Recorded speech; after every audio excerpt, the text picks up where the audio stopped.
SIR নিয়ে মমতা বন্দ্যোপাধ্যায়ের মতুয়া বার্তার দিনই মতুয়া ঠাকুর বাড়িতে নতুন সংগঠনের প্রধান উপদেষ্টা মণ্ডলীতে শুভেন্দু অধিকারী।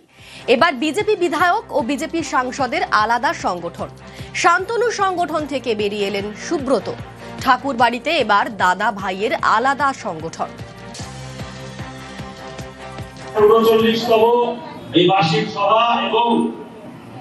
আমাদের কেন্দ্রীয় কমিটি গঠন, প্রধান উপদেষ্টা মণ্ডলী তাতে আছেন শ্রী শুভেন্দু অধিকারী মহাশয়, বিধায়ক এবং পশ্চিমবঙ্গের বিধানসভার বিরোধী দল নেতা। এই ঠাকুর বাড়িতে যারা আছি আমরা সকলে সংগঠন করা তাদের মানে ব্যক্তিগত অধিকার আছে। সংগঠন করে নিজের অস্তিত্ব প্রমাণ করাতে হয় অ্যাকচুয়ালি। এখন কেউ যদি নেতৃত্ব দিয়ে মতুয়াদের কাছে নিয়ে পরিচালনা করে তাতে দোষ নেই তো কোনো। মতুয়ারা কোনোদিনই দ্বিধাবিভক্ত নয় সংগঠন নিয়ে। সে সংগঠন করে স্ট্রংলি সে উঠে আসুক। আমি চাই যখন আমরা একসাথে সংগঠন করেছি তিনি মহাসংঘাধিপতি ছিলেন। এখন সংগঠন উনি যদি আলাদা করে করেন তাহলে উনি ওনার ডেজিগনেশন বেছে নেবেন, কি হবেন না হবেন। একদম শুভকামনা আছে।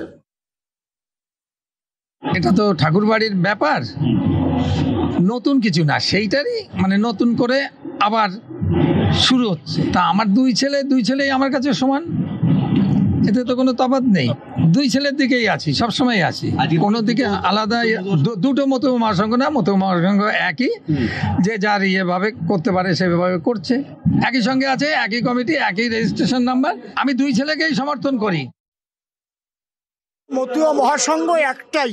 আমাদের যারা বিধায়ক এবং এলওপি আছে উপদেষ্টা কমিটিতে রয়েছে, উনিও আছেন উপদেষ্টা কমিটিতে। আমাদের যেখানেই ডাকে, কালকে যদি ঠাকুর মশাইও ডাকেন আমাদের ছোট ঠাকুর, আমরা কালকে চলে আসবো। আমাদের যেখানে ডাকবে আমরা সেখানেই যাব। আমাদের মধ্যে কোনো ভাগাভাগি নেই। মতুয়াদের ভালোবাসি, ঠাকুর বাড়ি ভালোবাসি, যে ডাকে তার ডাকে আসি। এগুলো তো হচ্ছে ভাগ বটরার প্রবলেম, রাজনৈতিক ক্ষমতায়ন, অর্থনৈতিক ক্ষমতায়ন। কারণ ঠাকুরবাড়ির ক্ষমতা এবং রাজনৈতিক ক্ষমতা কার হাতে থাকবে সেটাই নেই তো মূল লড়াইটা এবং দ্বন্দ্বটা। এই ভাই ভাইয়ের মধ্যে কার হাতে ঠাকুরবাড়ি নিয়ন্ত্রণে থাকবে এবং বিজেপিটা কার কথায় কাকে বেশি গুরুত্ব দেবে, সেটা নিয়েই মূলত ক্ষমতার একটা লড়াই থেকেই হয়েছে। এবার একটা অন্য রকম ছবি দেখাবো। সুন্দরবনে 7 পাকে বাঁধা পড়লেন 2 তরুণী। সমাজের বাঁধন ছিঁড়ে নতুন পথে প্রত্যন্ত গ্রামে নজির গড়লেন রিয়া ও রাখি। দেখুন সেই অন্য রকম ছবিটাই আপনাদের সামনে তুলে ধরছি। সুন্দরবনের প্রত্যন্ত গ্রাম, আর সেই গ্রামে 7 পাকে বাঁধা পড়লেন 2 তরুণী। সমাজের বাঁধন ছিঁড়ে নতুন পথে রিয়া ও রাখি। আমাদের সঙ্গে রয়েছেন আমাদের প্রতিনিধি অর্পণ। সুন্দরবনের একেবারে প্রত্যন্ত গ্রাম, সেখানে একদম ছক ভাঙা ছবি যাকে বলে সেই ছবিটাই। একদমই দেখো, দুজন পেশায় নৃত্যশিল্পী এবং 2 মহিলার বিয়ে, এটা কিন্তু সুন্দরবনের একটা নজির। এবং তারা যেটা বলছেন যে তারা দুজনকে ভালোবাসে এবং দুজনের কাছেই সারা জীবন থাকতে চায়। পরিবারের বাধা প্রথম থেকেই ছিল, কিন্তু সেই বাধাকে অতিক্রম করে গতকাল রাত্রে তারা সামাজিকভাবে তারা বিয়ে করেন। এবং পেশায় নৃত্যশিল্পী তারা যেটা জানাচ্ছেন যে 2 বছর আগে দুজনের মধ্যে সম্পর্ক গড়ে ওঠে মন্দির বাজারের রিয়া এবং বকুলতলার রাখি। এবং গতকালই তারা সমাজের বিভিন্ন স্তরের মানুষের সামনেই তারা সামাজিক বিবাহ ছাড়েন এবং তারা দুজনের কে ভালোবাসেন এবং সেই কারণেই সারা জীবন একসঙ্গে থাকতে চান, এমনটাই তারা জানালেন। যদিও সুন্দরবনে এই ঘটনা এই প্রথম বললেই চলে, কারণ এর অতীতে এমন কোনো ঘটনা নেই যে 2 তরুণী তারা দুজনকে বিয়ে করেছে। এবং এই বিয়েটা কিন্তু যথেষ্ট চ্যালেঞ্জিং ছিল, কারণ দুজনের একজনের বাড়ির থেকে কিছুটা হলেও সম্মতি থাকলেও কিন্তু অন্যজনের বাড়িতে সম্মতি ছিল না। আর তাই নিয়ে দীর্ঘদিন ধরেই টানাপোড়েন চলছিল। অবশেষে গতকাল রাত্রে দুজনকে সামাজিক বিয়ে করেন এবং সেই ছবি নজির গড়লেন তা বলাই যায়। ধন্যবাদ অর্পণ।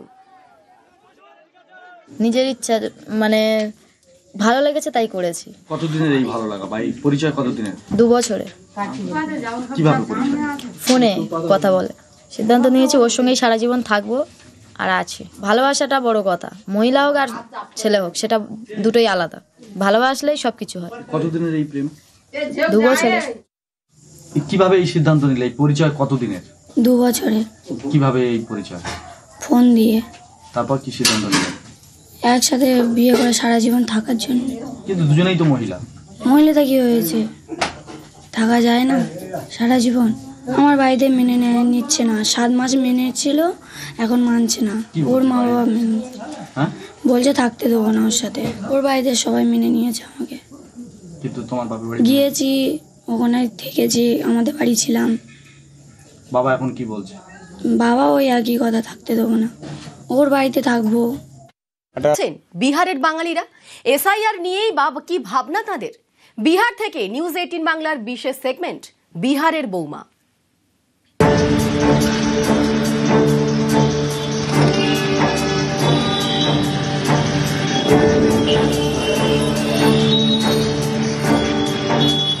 ঘোষণার পর বিহারের প্রথম নির্বাচন, আর এই বিধানসভা নির্বাচনের মতন একটি গুরুত্বপূর্ণ ম্যাচে বিহারেরই একাংশ ভোটার তারা বাদ গেছেন, তারা ময়দানের বাইরে রয়েছেন। এখানেই জন্ম নিয়েছে একাধিক প্রশ্ন, এখানেই জন্ম নিয়েছে নানান বিতর্ক।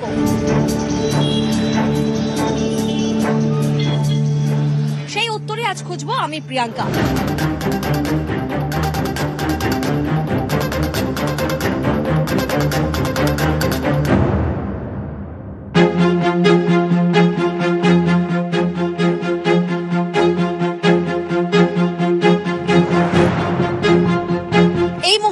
সঙ্গে বিহারের একাধিক বাঙালিরা রয়েছেন, তাদের মধ্যে কারুর নাম এসআইআর এর তালিকায় ছিল। তারা কি ভোট দিতে পারবেন? এই যে এসআইআর এর তালিকায় তাদের নাম ছিল, সেটা কি ভোটে প্রভাব পড়বে? আপনার কি 2002 এর এসআইআর এর ভোটার তালিকায় নাম উঠেছিল? হ্যাঁ, আমার 2002 তো ছিল।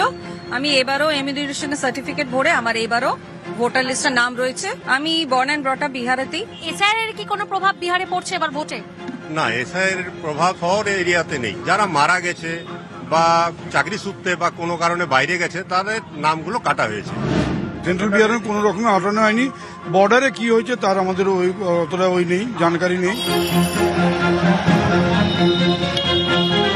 নতুন যারা ভোটার এইবারই প্রথম ভোট দেবে, কোন কোন বিষয়গুলোর উপর ভোট দেবে? 2020 আমরা যখন মহাগঠবন্ধন হয়েছিল তখন আমরা দেখেছিলাম যে নীতিশ কুমার যে জিতেছিল সেটা খুবই বড় মাত্রাতে জিতেছিল, আর ফিমেল ভোটার যে মহিলা ভোটার ওরা অনেক বেশি মাত্রায় ছিল। তো সেই জিনিসটা দেখে আমাদের ভোটটা খুব দরকার। সব থেকে বেশি ইম্পর্টেন্ট এখানে চাকরি। আমাদেরকে অন্য শহরে যেমন ব্যাঙ্গালোর, চেন্নাই, দিল্লি এইসব শহরে যেতে হয়, তো ওটা আমাদের জন্য অত ঠিক নয়। তার জন্য সেক্টর সেফটির জন্য আমরা চাই কি বিহারে একটা ভালো চাকরি পাই। এবারের বিহারের এই ভোটে কোন কোন বিষয়গুলো সামনে দাঁড়াচ্ছে? প্রথম তো আমাদের ল অ্যান্ড অ্যাডমিনিস্ট্রেশন, এখানে একদম সিকিউরিটি ছিল না, মেয়েরা রাত্রিরে বেড়াতে পারতো না। এই গভর্নমেন্ট আসার পর থেকে, আমাদের নীতিশ কুমার আসার পর থেকে অ্যাটলিস্ট আমাদের এখানকার ল অ্যান্ড অ্যাডমিনিস্ট্রেশন এগুলো আমরা অনেক সেফ। এখানে যে সরকারই আসুক না কেন বিরাট কিছু ডেভেলপ হবে বলে আমার যেটা ধারণা হবে না, কারণ এইখানের যে লেবারটা সেটাই না আপনার রাজস্থান, মহারাষ্ট্র, পাঞ্জাব এইসব সাইডে গিয়ে লেবারের কাজ করছে। এখানে যদি ডেভেলপ হয়ে যায় তাই এই লেবারটা পাবে কোথা থেকে? কি মনে হচ্ছে শক্ত ঘাঁটি থেকে কংগ্রেস জয় ছিনিয়ে আনতে পারবে? কংগ্রেস বেশি কিছু করতে পারবে না, কেন কি যে মেন লিডার তিনি ওরকম কিছু ভালো কাজ করতে পারছেন না। কংগ্রেসের কাছে টাফ ফাইট বাড়বে না, মনে হয় কমবেই বরঞ্চ বাড়বে না। বিহারের ভোটে আমরা দেখছি মূলত লড়াইটা নীতিশ কুমার ভার্সেস তেজস্বী যাদব হয়েছে, এবং বিভিন্ন জায়গা থেকে বলা হচ্ছে যে নীতিশ কুমার সুশাসন বাবু, বিকাশ বাবু, কিন্তু উল্টো দিকে বলা হচ্ছে ডুবতা সুরাজ। নীতিশ কুমার কোনোদিনই ডুবতা সুরাজ হতে পারে না। উনি বিহারকে জিরো লেভেল থেকে টপ লেভেলে নিয়ে এসছেন। Nitish Kumar stands for safety, security and development and delivering the development. দেখুন, আমরা আর রিস্ক নিতে চাইছি না, আমরা নীতিশ কুমারকে নিয়ে হ্যাপি আছি। আমরা বিশেষ করে বাঙালিরা নীতিশ কুমারের ডাইরেকশনে যাতে চলুক বিহার, ওই জন্য আমরা ভোট দেবো। বিহারের হাওয়া কি বলছে? বিহারে কি এবার পরিবর্তন, নাকি নীতিশ তথা বিজেপির তথাকথিত সুশাসনের ফাঁকফোকর বলে কোথাও পরিবর্তন বা বদলাও চোরা স্রোতে ভিজিয়ে যাচ্ছে পা? যদি বিহারে পরিবর্তন হয় তাহলে কে? লালু পুত্র তেজস্বী নাকি বিহারের বিধানসভা নির্বাচনে অর্থাৎ বিহারের রাজনীতিতে সদ্য উদয় হওয়া প্রশান্ত কিশোর। ये बिहार है, कुछ भी हो सकता है। कैमरा पर्सन मनोज यादवेর সাথে প্রিয়াঙ্কা চৌধুরী, নিউজ 18 বাংলা, পাটনা।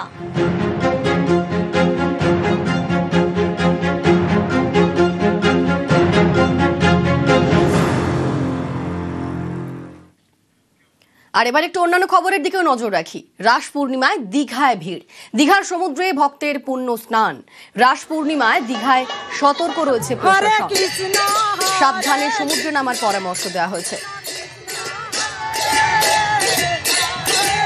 আমাদের সঙ্গে রয়েছেন প্রতিনিধি পঙ্কজ। পঙ্কজ, রাস পূর্ণিমায় দীঘার ঠিক এই মুহূর্তের ছবিটা কিরকম? দেখো অনিন্দিতা, যেখানে রাস পূর্ণিমা, কার্তিক মাসের এই পূর্ণিমা, যে 5 দিনের পরে এই পূর্ণিমা পঞ্চক ব্রত পালন করে ভক্তরা, সেক্ষেত্রে রাস পূর্ণিমা উপলক্ষে সৈকত সরণী দীঘায় একেবারে ভক্তদের ঢল। তারা রাত থেকে কিন্তু এসেছেন, হাজারো হাজারো ভক্তবৃন্দ তারা সমুদ্র স্নান করে তারা ব্রত ভঙ্গ করছেন এই 5 দিনে। এটাকে কিন্তু পঞ্চক ব্রত নামে পরিচিত। যে সেই ক্ষেত্রে রাস পূর্ণিমা উপলক্ষে সৈকত সরণী দীঘায় সমস্ত বিচের ঘাটগুলিতে কিন্তু ভক্তদের হাজারো হাজারো ভিড়।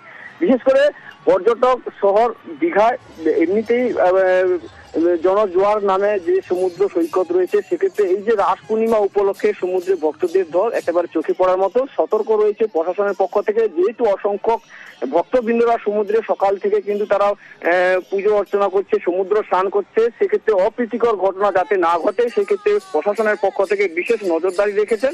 ঘাটে ঘাটে লুনিয়ারা তৎপর রয়েছে, মাইকিং করছে। যেহেতু আজকে পঞ্চক ব্রত এবং রাস পূর্ণিমা দুটোকে নিয়েই কিন্তু যেখানে ভক্তদের বিভিন্ন জেলা থেকে বিভিন্ন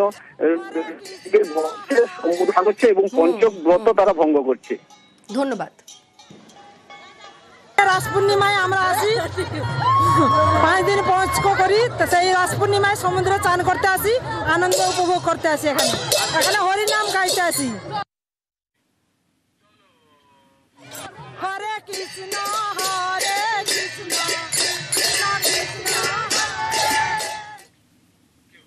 আর এবার কাঞ্চনজঙ্ঘার ছবি দেখাই। ঝকঝকে আকাশ, কাঞ্চনজঙ্ঘার দেখা, যা দেখে রীতিমতো মন ভালো হয়ে যায়।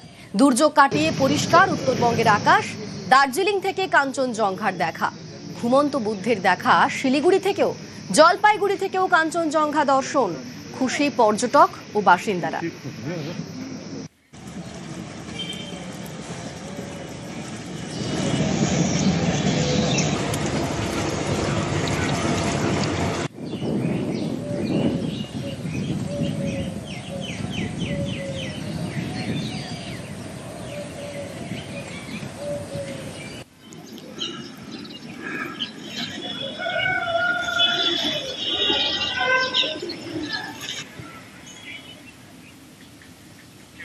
আর এবার উত্তর সিকিমের ছবি দেখায়। উত্তর সিকিমে আবারও তুষারপাত, প্রবল তুষারপাত উত্তর সিকিম জুড়ে। যে ছবি দেখছেন উত্তর সিকিমের ছবি, চারিদিক বরফের পুরু চাদরে ঢাকা। উত্তর সিকিমে তাপমাত্রা 0-র নিচে, বরফের পুরু চাদরে ঢাকা রাস্তাঘাট, তুষার পরিষ্কারে সক্রিয় সেনাবাহিনী। রাস্তা গাড়ি চলাচলের উপযোগী করছেন সেনাবাহিনীরা।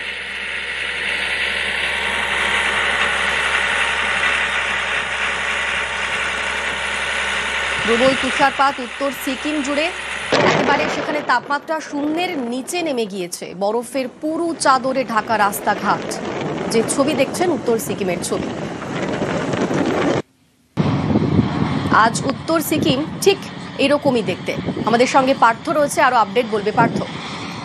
একেবারে তাই, তুমি যে কথা বলছি যে গোটা উত্তর সিকিম ধরেই কিন্তু প্রবল তুষারপাত হচ্ছে গত কয়েকদিন ধরেই, এবং গতকাল রাত থেকে আবারও নতুন করে তুষারপাত থাকে এবং কার্যত তুষার স্নাত নর্থ সিকিম, বিশেষ করে 0 পয়েন্ট এবং লাটুর এসব এলাকায় কিন্তু প্রবল তুষারপাত। রাস্তাঘাট থেকে গাড়ি চলাচল পর্যন্ত বন্ধ হয়ে গেছে স্বাভাবিকভাবেই, যাতে পর্যটক দূরের কথা কিন্তু সাধারণ মানুষ যাতে নিত্য প্রয়োজনীয় খাবার সামগ্রী যাতে সেখানকার গ্রামগুলোতে পৌঁছয়, সে কথা মাথায় রেখে যাতে স্কুল কলেজে পড়ুয়ারা তারা স্কুল কলেজ যেতে পারে, সেটি কথা মাথায় রেখে কিন্তু ভারতীয় সেনাজনরা তারা সক্রিয় এবং এই যে রাস্তা জুড়ে যে